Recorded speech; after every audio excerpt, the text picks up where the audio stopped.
Welcome to Priya's home. இது இன்றைக்கி நம்ம பார்க்க போகிறது கன்னிமார் திருக்கோயில் நந்தவனம். பவானிலேருந்து ஒரு 16 கிலோமீட்டர் வருது. பெருந்தலையூர் அப்படிங்கிற இடத்துல அமைஞ்சிருக்கு.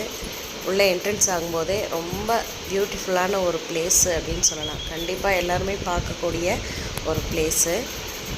நமக்குன்னு கோமாதாக்கு தனி செட்டப், கோழிக்கு தனி செட்டப், எல்லாமே தனித்தனியாக. இதுக்குள்ளேயே மண்டபமும் இருக்குது. கன்னிமார் தான் மெயினாக இங்கே கும்பிட்றாங்க. கூடவே சிவனும் வச்சுருக்காங்க.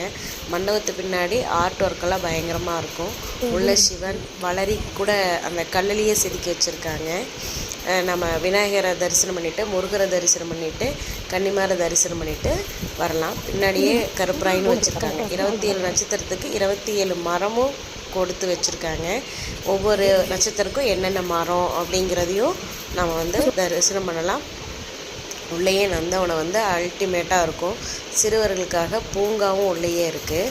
எல்லா விதமான செடி கொடிகளும் மரங்களும் அப்படியே அழகாக வச்சுருக்காங்க. இங்கே குளிக்கிறதுக்கு தனி செட்டப்பாக ஒரு ஏரியாவே செட் பண்ணி வச்சுருக்காங்க.